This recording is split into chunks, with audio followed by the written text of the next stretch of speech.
Good morning guys. तो आज हम क्लास 11 की NCERT geography that is fundamental of physical geography शुरू करने वाले हैं एंड इसका chapter 1 geography as a discipline. तो ज्योग्राफी जो वर्ड है उसकी मीनिंग क्या है वो समझो। उससे पहले ज्योग्राफी क्यों है, क्या है ये समझो। तो बताइए आप, क्यों है ज्योग्राफी? अगर हम geography as an independent subject लें तो ज्योग्राफी जो है वो इन्वायरमेंट, अर्थ और ह्यूमन के रिलेशनशिप के बारे में, ठीक है, एंड फिजिकल इन्वायरमेंट के बारे में हम उसमें पढ़। तो हमें क्यों पढ़ना चाहिए? The question arises, why should we study geography? बताइए, सोचिए। देखिए, अर्थ का जो इन्वायरमेंट है, अर्थ पे बहुत सारे इन्वायरमेंट, क्लाइमेटिक कंडीशन इन्वायरमेंट है, सराउंडिंग है, हमारे आसपास क्या चीजें हो रही है, कैसा इंटरेक्ट हो रहा है, कैसे चीजें सही हो रही है, कैसे चीजें चेंज हो रही है, क्लाइमेट कैसे, बारिश क्यों हो रही है, लैंड फॉर्म्स क्यों है, different different, there are many certain question, बहुत सारे ऐसे क्वेश्चन है which we have to answer, जिसका हमें आंसर चाहिए, which we want to know the answer of that. So that curiosity brings us the subject geography. Okay, and geography जो है वो ग्रीक के फिलोसफर, स्कॉलर्स, जिनका नाम था इराटोथेनीज, उन्होंने दिया था। Geo means earth, geo means earth and graphy means description, description of earth is known as the geography. तो ये समझ में आ गया आपको? चलिए, दैट इज अ ग्रेट। समझ में आ गया? अभी देखिए, सोचिए। Today, if you talk about modern economy, then it comes to how it is possible, how the things is working, how the matter is going on, कैसे चल रहा है जिंदगी. No worry, I will be bilingual. I will be teaching you in English as well as Hindi. So it will be comfortable for all the guys who want to learn it in English and also want to learn it in Hindi. तो दोनों के लिए फायदेमंद होगा, जो पढ़ना चाहते हैं हिंदी में और इंग्लिश में, बोथ में, तो it will be very helpful. तो where were I? Okay, where was I? I was, हाँ, ओके, ठीक. तो अभी की जब हम मॉडर्न इकोनॉमी की बात करते हैं तो अभी हम क्या देखते हैं कि भाई मनी इकोनॉमी है, कैश इकोनॉमी है, सरप्लस इकोनॉमी है. हम जीडीपी की बात करते हैं, हम करते हैं प्रोडक्शन की बात करते हैं, पोस्ट प्रोडक्शन. बट जब हम एंथ्रोपोलॉजिकल एस्पेक्ट लेते हैं, when we take the anthropological aspect and of the primitive people. Primitive people are those who are, for example, tribal people, indigenous people, which are not the mainstream. वो main stream में नहीं है, but उनका क्या है कि वो subsistence living ले रहे हैं अभी. फॉर एग्जाम्पल, अगर हमारे पास we have the mango farm, आजकल न्यू मैंगो फार्म करते हैं लोग. तो आम का बागीचा है और बहुत सारे बागीचे हैं, तो उसमें 15 पेड़ है. तो क्या करते हैं लोग कि मॉडर्न इकोनॉमी में उसको हर एक आम को तोड़ दिया. But what the tribal will do, what the indigenous people will do, what the primitive people will do, वो सिर्फ उतना ही तोड़ेंगे जो उतनी उनकी जरूरत है. इसी को कहते हैं सबसिस्टेंस. तो सबसिस्टेंस इकोनॉमी है. तो when we talk about subsistence economy, तो उनकी तो पूरी लाइफ ही नेचर पर डिपेंड करती है. It is fully dependent on the nature, how nature is form, how nature is, nature से कैसे लेना है water, we take the water, water पानी है, मतलब बैलेंस, नेचर का बैलेंस करके जो कोई चलता है, that is the tribal. Okay. तो ज्योग्राफी बहुत इंपॉर्टेंट हो जाती है अंडरस्टैंडिंग के लिए, उनकी लाइफ जो है बहुत अफेक्ट करती है. तो ये समझ में आ गया? भले ही हमने टेक्नोलॉजिकल डेवलपमेंट कर दिया है, but still there are many tribes which are dependent on the nature. ठीक है. अब ज्योग्राफी सिर्फ ये नहीं करता, ज्योग्राफी के और भी एस्पेक्ट है. ज्योग्राफी आपके अंदर क्यूरियोसिटी लाता है कि भाई ये जो नेचुरल फिनोमिनन हो रहा है, नेचुरल फिनोमिना यानी जो भी घटनाएं हो रही हैं वो क्यों हो रही है, why these are happening. So this question is answered by the geography. Am I audible? So I will teach you only the important part of these chapters. Okay. So after watching this video, I will recommend you to go and read the NCERT. इस पढ़ने के बाद मैं आपको recommend करूंगा कि आप जाएं और एनसीईआरटी को एक बार थॉरोली पढ़ लें। ठीक है। अब एक बात सोचने की बात है कि सोचिए, ज्योग्राफी एक अर्थ, एक ग्लोब है। अर्थ एक अर्थ हम क्या पढ़ते हैं, इलेक्ट्रिकल से। अर्थ इज इलेक्ट्रिकल से। अब ये बताने की जरूरत नहीं, क्लास 11th में है आप लोग। ठीक है, and you are doing certain preparation, so it is not necessary to tell you that how the what is the shape of earth, you should already know that. So when we talk about the earth is a elliptical shape, and now the reason is कि उसको हमने globe में लेकर आए। First we pointed it in globe. अब globe में लाने के बाद then we came into map. यहाँ पे छोटा सा मैप है, आपको दिख रहा हो नहीं दिख रहा हो, आई डोंट नो। ठीक है, तो मैप में भी लेके आए, तो इट इज इंटरेस्टिंग थिंग कि हम कैसे लेके आए। जीआईएस कहते हैं हम, हाँ, ज्योग्राफी इंफॉर्मेशन सिस्टम कहते हैं इसको, GIS, geography information system. When we talk about GIS, Geography Information System, cartography computer cartography होती है। अब कंप्यूटर कैटोग्राफी क्या होती है, जैसे मैप हम हाथ से बनाते हैं। When we I am making the map, for example I am making map of India, यहाँ मैं बनाता हूँ। Don't go on my diagram, मैंने हाथ से बनाया। यही चीज जब कंप्यूटर अपने आप से बनाता है और विद कलर्स कलर्स बनाता है, उस लोकेशन का बनाता है। फॉर एग्जांपल गूगल अर्थ देखा होगा आपने, that that type of technology I am talking about. ठीक है, तो that is called cartography, GIS, geography indication information system. ठीक है, geography information system, information system. GPS सुना है आपने, गूगल, गूगल का जो जीपीएस आता है, दैट टेक्नोलॉजी यूज है, स्टोर करता है ये मैप को, मैप को स्टोर करता है, फिर आपको डाटा देता है। तो that is a Google map. What does Google map do, store ही तो करता है। गूगल मैप पे बहुत सारे शॉप की, गलियों की फोटो है, गूगल अर्थ पे वो एक एक साल पहले की। ठीक है,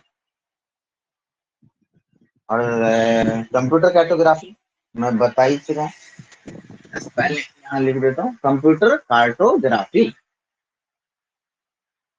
computer cartography, that is making map on computer, making map on computer, map on computer.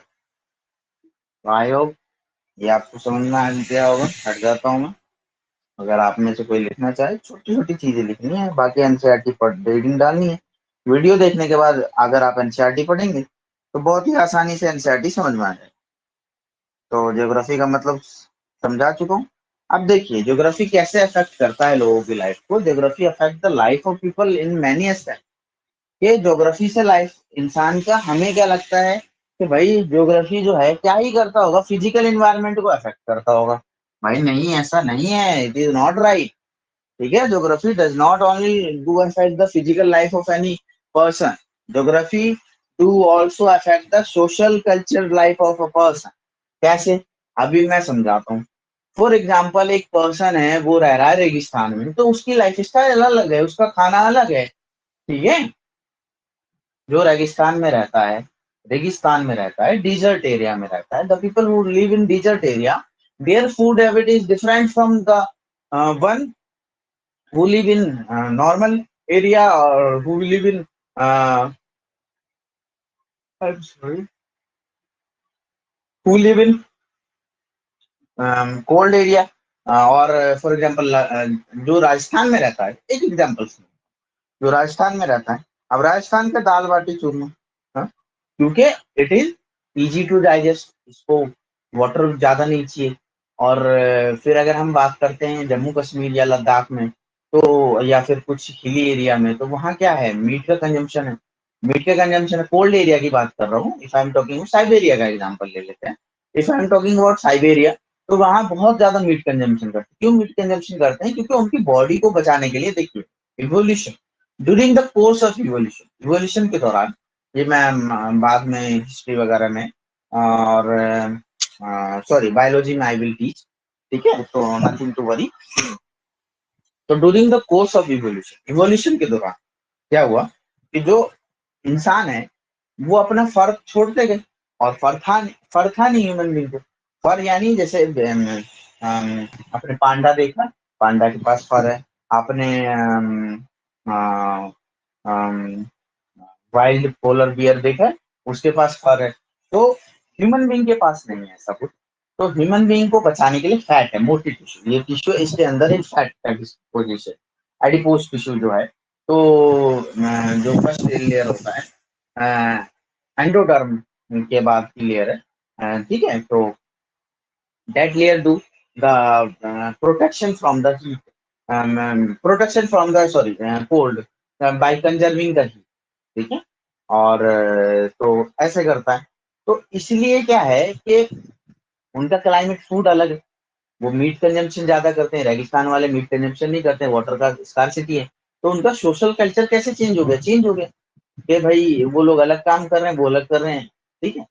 कि वो मीट डाइट ज्यादा है उनका, यहाँ इधर यहाँ मीट डाइट नहीं है, ठीक है। यहाँ ज्यादातर स्टेपल जो फूड होता है, रागी बाजरा ज्वार, ठीक है, स्टेपल डाइट, ये जो है मिलेट्स जो होते हैं ये ज्यादा खाते हैं, क्योंकि these are not water intensive crop, water intensive नहीं है, इनको उगाने के लिए ज्यादा पानी की जरूरत नहीं होती है, ठीक है। जैसे रागी जो है दैट इज वाटर, मतलब लेस वाटर में वो उगाया जा सकता है। तो चलिए, तो अर्थ जो है मल्टी डायमेंशनल, अर्थ में क्या क्या आता है भाई, जूलॉजी आता है, बॉटनी आता है। When we talk about nature, हम जूलॉजी में क्या पढ़ते हैं, एनिमल के बारे में पढ़ते हैं, हाउ डिफरेंट एनिमल कैसे क्या क्या चीजें। बॉटनी में प्लांट्स के बारे में पढ़ते हैं, हाँ। फिर ज्योग्राफी आ गया, जियोलॉजी हो गया, एक्सेट्रा हो गया। तो मल्टी डायमेंशनल है, तो इन सारे डायमेंशन को मिला के हम ज्योग्राफी के इसमें हिस्ट्री की वजह से पढ़ते हैं। तो देयर इज अ डिफरेंस कि हम क्या करते हैं कि अलग अलग पैटर्न होता है चीजों का। और पानी पी लो।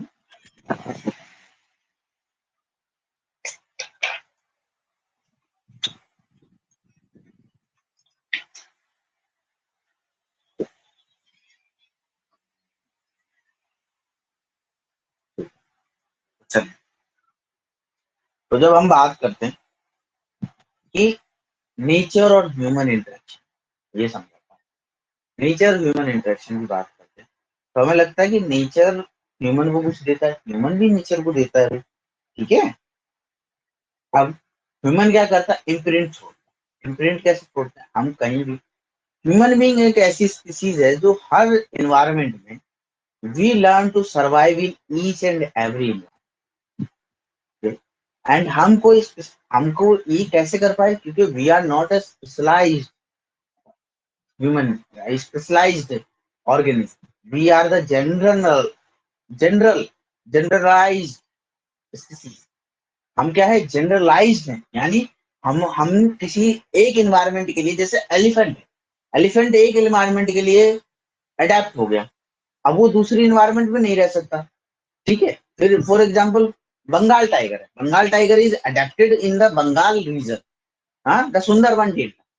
क्या करता है Bengal tiger, what is what is characteristic of Bengal tiger, भाई वो स्विम कर सकता है, वो खारा पानी पी सकता है, खारा पानी यानी नमक वाला पानी पी सकता है, he can eat the man, he can eat the human being. कैसे खाता है, अब डेड बॉडीज आके बह बह के आती रही तो उसको आदत लग गई, तो is a man hunter also, there are evidences of that. तो let's not talk about that, evidence है उनके बहुत सारे इस चीज की कि मैन हंटर है, आदमी को खाते हैं, हाँ, आदमखोर है वो, हाँ। तो वो उस इन्वायरमेंट में ढल चुके हैं अपने आप, हाँ, मैनग्रोव फॉरेस्ट पढ़ा हुआ आपने, तो उसमें इन्वायरमेंट में ढल चुके हैं, तो वो उस इन्वायरमेंट में रहने लगे हैं। तो व्हेन वी टॉक अबाउट, जब हम बात करते हैं कि भाई बंगाल टाइगर को हम क्या नॉर्मल टाइगर के साथ लाके, हम जैसे फॉर एग्जांपल कोई भी फॉरेस्ट ले लो, ठीक है, जैसे कि वाल्मीकि फॉरेस्ट बिहार का है, तो वहां लाके रख सकते हैं, फॉरेस्ट में, that is a national park, ठीक है, तो वहां लाके रख सकते हैं, नहीं नहीं रख सकते, that is a problem, there is a problem कि वो उसमें सर्वाइव नहीं करेगा, ठीक है। एक गिर जंगल है, गिर जंगल गुजरात, क्या उसको वहां रख सकते हैं, नहीं, नॉर्मल टाइगर सर्वाइव कर जाए शायद, ठीक है, but he will not survive क्योंकि वो उस एनवायरमेंट के लिए अडेप्ट हो चुका है, तो स्पेशलाइज हो चुका है, तो specializing leading to extinction, specialization जो है वो एक्सटिंक्शन की तरफ ले जाता है, क्योंकि आदमी को एक ही एनवायरमेंट में ढलने की आदत है। बट हमने ह्यूमन बीइंग ने इतना इम्प्रिंट छोड़ा है अपने आप को, ऐसा करा है कि भाई हर जगह रह सकते हैं, कैन सर्वाइव एनीवेयर, ठीक है, almost anywhere on the earth, ठीक है। तो हमने क्या किया, नेचर ने ह्यूमन बीइंग को इन्फ्लुएंस किया है, और ह्यूमन बीइंग ने कैसे रिटर्न दिया है, हमने क्या किया है कि हम खाना, अलग अलग ज्योग्राफी का हम अलग अलग खाना होता है, अलग अलग क्लोथ्स होता है, अलग सोशल कल्चर एस्पेक्ट होता है, तो हमने ऐसे इम्प्रिंट छोड़े हैं अपने। जैसे एशियन लोग हैं, एशियन लोग अलग कंडीशन में रहते हैं, यूरोपियन अलग रहते हैं, ठीक है, तो अफ्रीकन अलग रहते हैं, तो देयर आर इम्प्रिंट्स, इम्प्रिंट्स यानी छाप छोड़ते हैं हम वहां के नेचर इन्वायरमेंट की तरफ, ठीक है। चल, अब एक ह्यूमन और नेचर के रिलेशन में एक बहुत ही अच्छा पोयम है, ये मैं मिटा दूं, इन्होंने नहीं लिखा एक बार।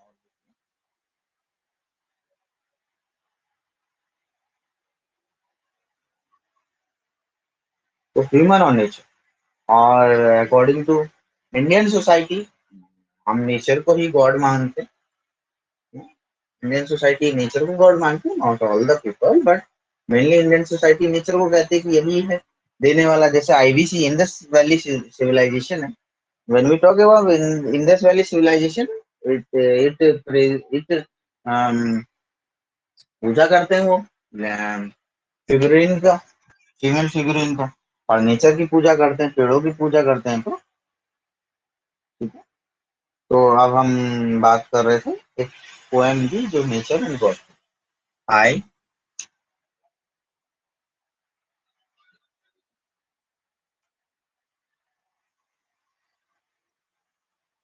You created soil, you created soil, I created cup, cup, चाय पीने वाला कप भाई, चाय पीने वाला कप।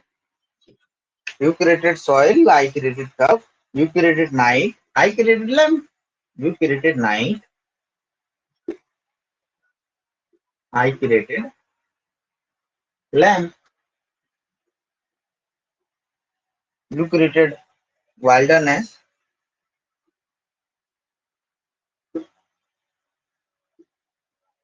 wilderness यानी जंगल,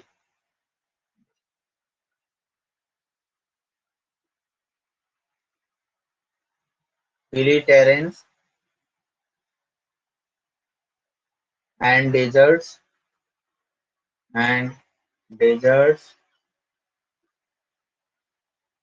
I created flowers,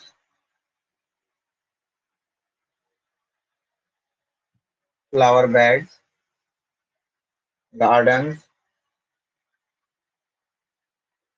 etc. क्या यू क्रिएटेड सॉइल, आप नेचर ने हमें क्या दिया, सॉइल दिया, हमने नेचर को क्या दिया, कप, हमने नेचर का उसका सॉइल का क्या यूज किया, हमने कप बना दिया चाय का, हाँ भाई कप बना दिया और उसको आग में पका दिया। नेचर ने हमें नाइट दिया, रात दी, हमने लैंप बना दिया। अभी मैं I am teaching you in the night, I am recording this video so that you will get this video in morning, night में रिकॉर्ड कर रहा हूँ ताकि आप मॉर्निंग में मिल सके, क्योंकि नाइट में सबसे ज्यादा शांति होती है और रिकॉर्डिंग खत्म ना, खराब ना, due to resources, lack of resources, I am recording this on my phone and I am having just iPod, sorry, कह रहा हूँ यार, I am just having this earphone, ठीक है। तो इसमें रिकॉर्ड करने के लिए रात में रिकॉर्ड करना पड़ता है क्योंकि सब सो रहे होते हैं और आवाज सुन। यू क्रिएटेड वाइल्डनेस, आपने जंगल दिया, हिली ट्रेन्स दिया, एंड डिजर्ट दिया नेचर ने, हमने क्या दिया, फ्लावर बेड्स दिया, गार्डन दिया, प्लांट्स, प्लांट्स तो नेचर नहीं दिया लेकिन हमने फ्लावर बेड्स बनाए, ठीक है, समझ में आ गया। चलिए आई थिंक आपको समझ में आ गया होगा। हाँ सर, लिखना चाह रहे हैं।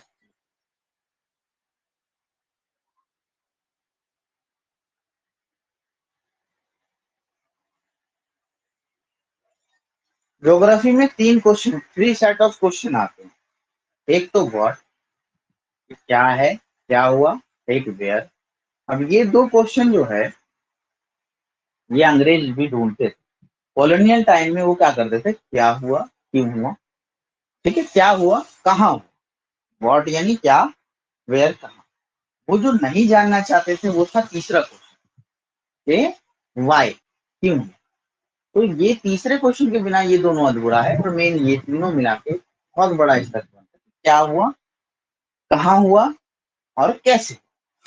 ठीक है, क्यों हुआ, सॉरी, क्या हुआ, कहाँ हुआ, और क्यों। ठीक है, ये रीजन, क्योंकि क्यों में छुपा है सारा, क्यों हुआ, द फिनोमिना बिहाइंड इट। ठीक है, everything has a phenomena.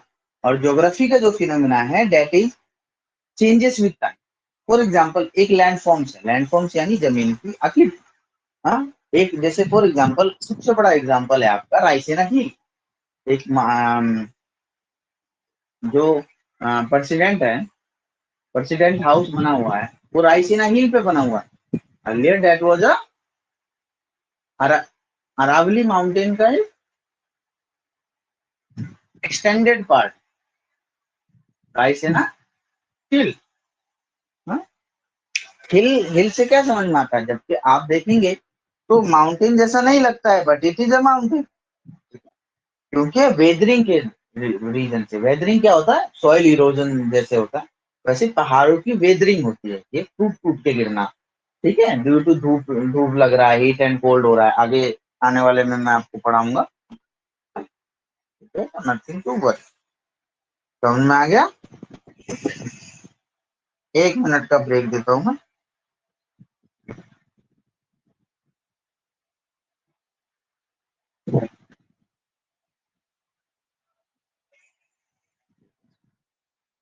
Take a 1 minute break.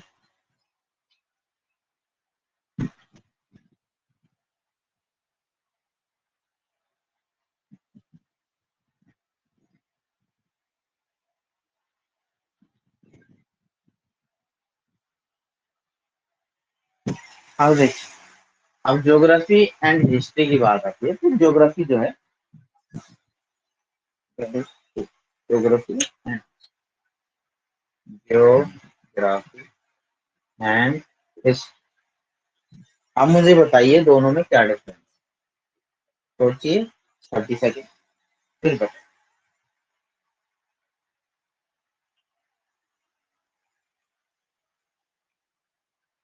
ये मिटा दो।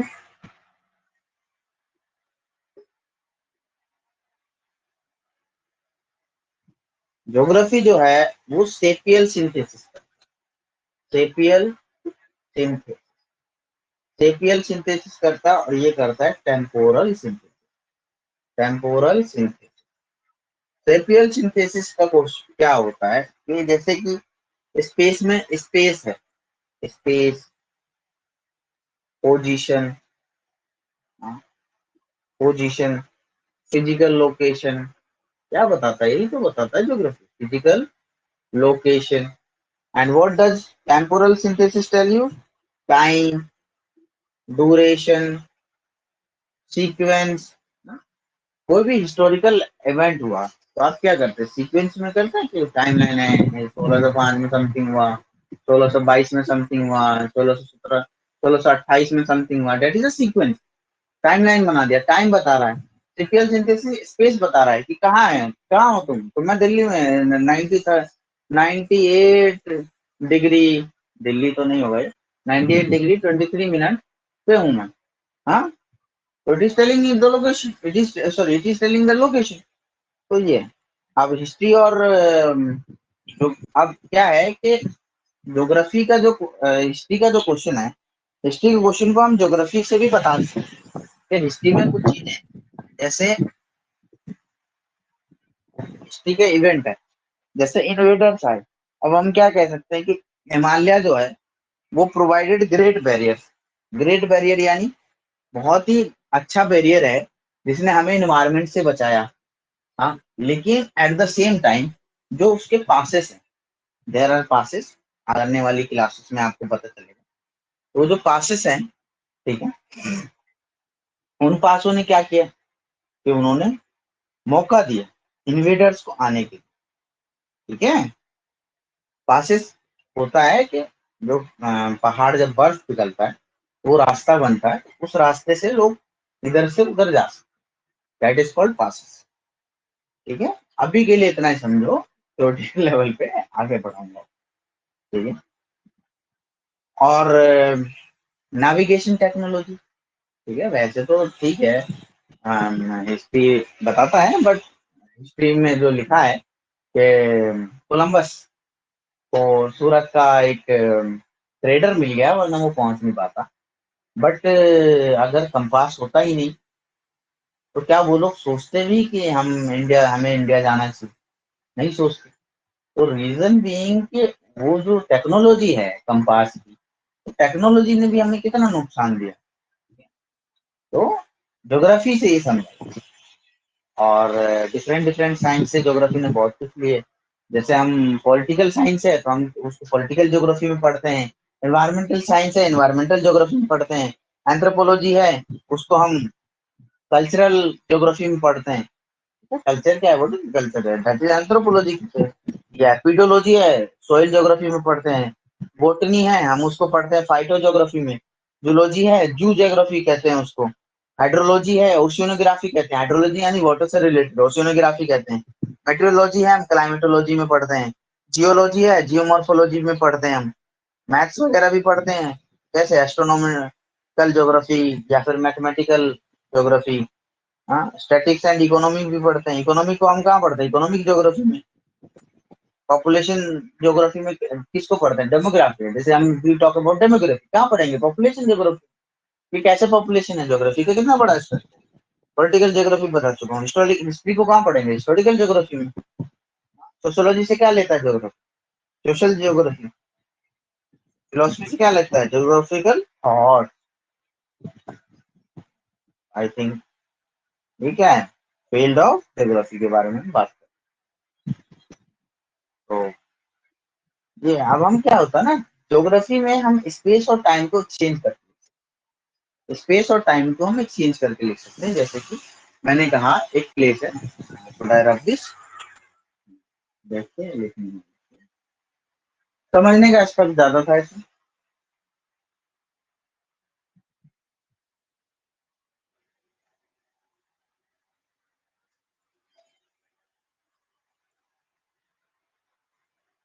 थोड़ी क्लास लंबी हो गई, इसके लिए माफी चाहता हूँ, माजरत। ठीक है, थोड़ा अंडरस्टैंडिंग बिल्ड करना था। अब आप ज्योग्राफी को स्पेस एंड टाइम में, स्पेस एंड,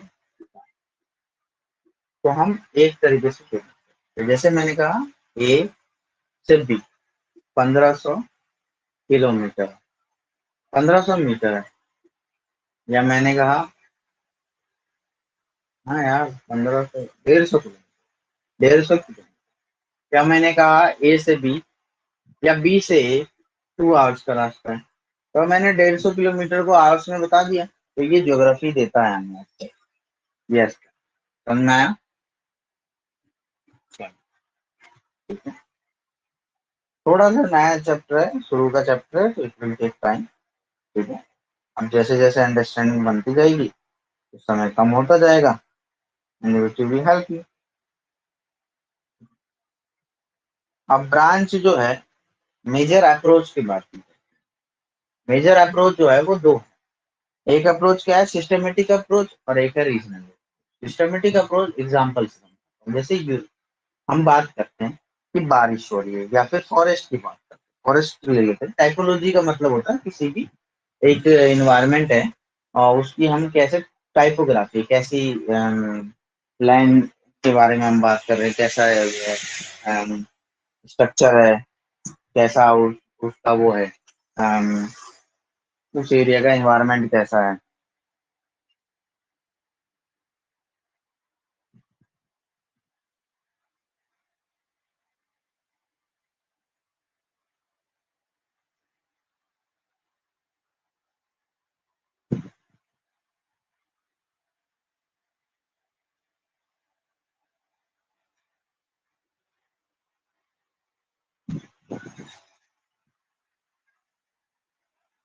दो हैं, सिस्टमेटिक, रीजनल। तो टाइपोलॉजी। अब मुझे बताइए कि सिस्टमेटिक में हमने फॉरेस्ट के बारे में पढ़ा, ठीक है, जैसे कि रेन फॉरेस्ट और equatorial forest. Equatorial rain forest वही हो गया, ठीक है। Softwood forest, softwood forest, and when we talk about monsoon forest, monsoon,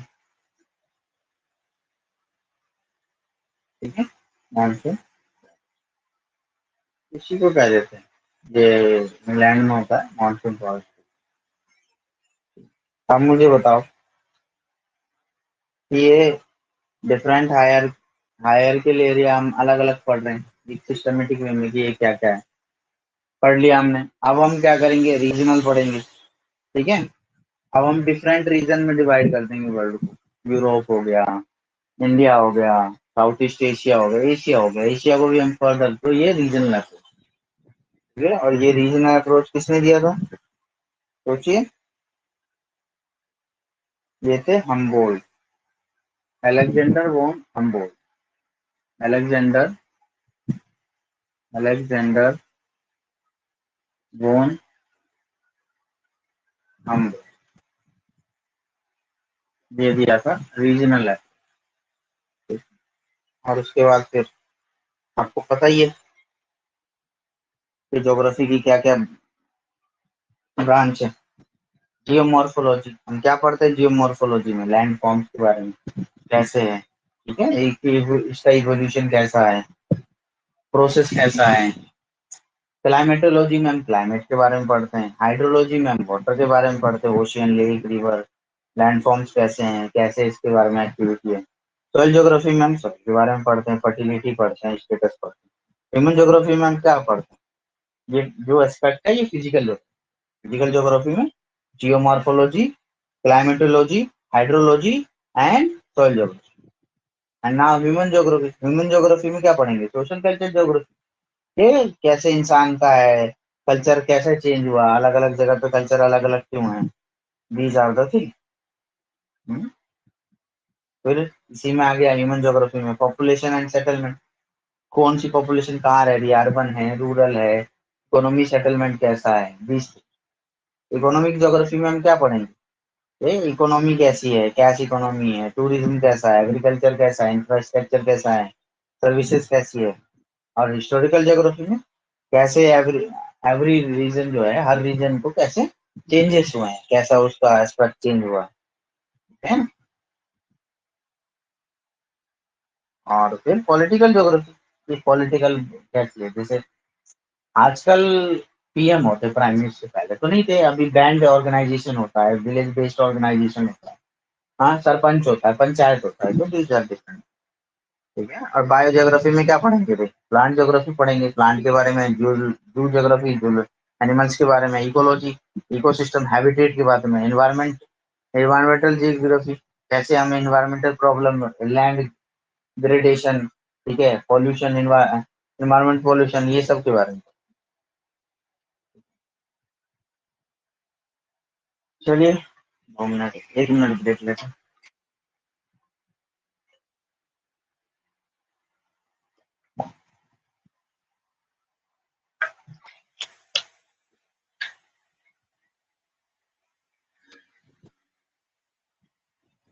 अब branch of geography based on regional, क्या ब्रांच है ज्योग्राफी, रीजनल अप्रोच।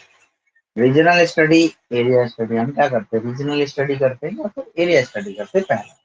फिर रीजनल प्लानिंग, हम प्लान बनाते हैं कि भाई कैसे कैसे प्लान करेंगे, रूरल होगा, टाउन होगा, कैसे होगा, ये पढ़ा। आने वाले चैप्टरों में मैं बोर्ड पे पढ़ाऊंगा, बट अभी समझ लो कि ये एस्पेक्ट सिर्फ समझने का है। आपको इतना बड़ा ज्योग्राफी नहीं बनना है कि आप इतना। रीजनल डेवलपमेंट, फिर रीजनल एनालिसिस। रीजनल डेवलपमेंट मतलब क्या डेवलपमेंट हुई है, किस बारे में हुआ, अब रीजनल एनालिसिस एनालिसिस कोई भी एनालिसिस करने के लिए दो एस्पेक्ट होती है, फिलोसफिकल और मेथड एंड टेक्नोलॉजी। फिलोसफी में क्या होगा, जोग्राफिकल थॉट होगा, लैंड एंड ह्यूमन इंटरेक्शन होगा, और ह्यूमन इकोलॉजी होगी या तो।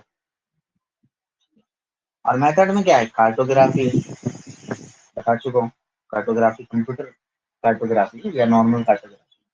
क्वांटिटिव टेक्निक, हाँ, या फिर स्टैटिकल टेक्निक, क्वांटिटिव यानी नंबर गिन रहे हैं, या स्टैटिक्स जनरेट कर रहे हैं, फील्ड सर्वे मेथड कर रहे हैं, जियो इन्फॉर्मेशन कर रहे हैं, टेक्निक्स कर रहे हैं, सब थ्योरेटिकल है, पढ़ लीजिएगा।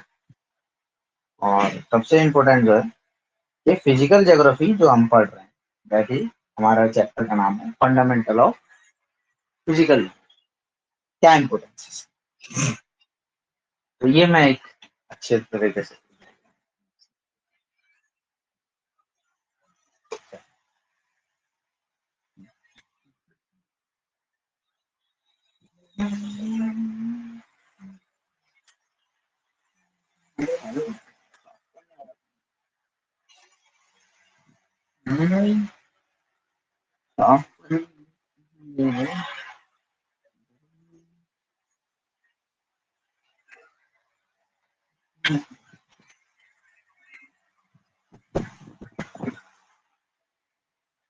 एक सेकंड।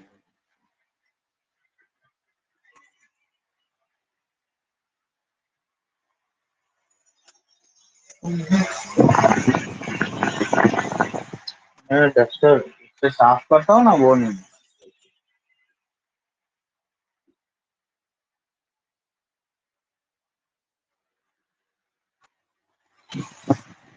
चलो, मिल जाएगा।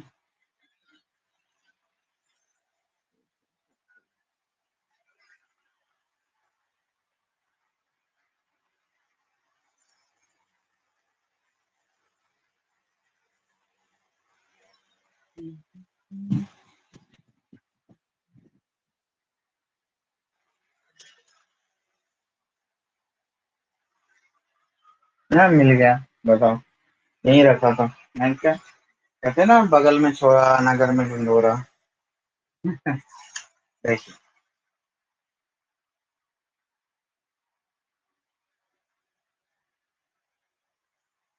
लिथोस्फीयर,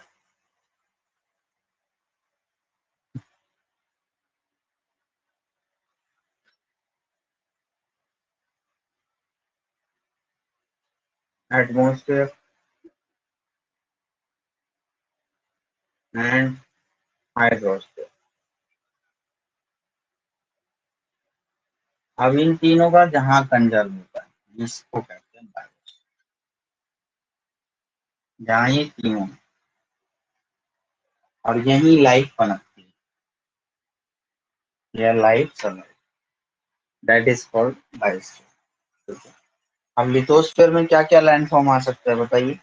लिथोस एटमोस्फेयर में तो आपको पता है कि सारी जो एयर है, ठीक है, गैसेस है, इसमें वाटर है, ओशियन एक्सेट्रा आ गया।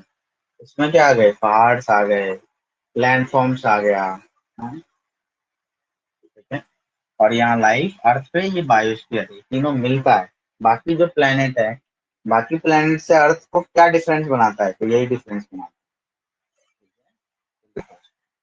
चलिए, तो despite being such a good thing, good natural thing, human technology ने क्या किया, टेक्नोलॉजी ने हमारे काम आसान भी, जैसे ह्यूमन लेबर एफिशिएंसी कर दिया, चीजों को अच्छा कर दिया, और बहुत सारी चीजें कर दी। बट टेक्नोलॉजी का सबसे बड़ा नुकसान क्या हुआ है, वो ये नुकसान हुआ है कि ह्यूमन बीइंग ने अपने नेचुरल एनवायरनमेंट को खराब कर दिया, वेस्ट कर दिया, डिस्ट्रॉय कर दिया, हमने पॉल्यूट कर दिया, ठीक है। और फिजिकल ज्योग्राफी जो है, वो एक मैकेनिज्म की तरह निकल रहा है आजकल, पढ़ने के लिए कि हमने कितना इसको डिग्रेड कर दिया, कितना हमने नुकसान पहुंचा है, ठीक है, और कैसे हम मैनेज करें।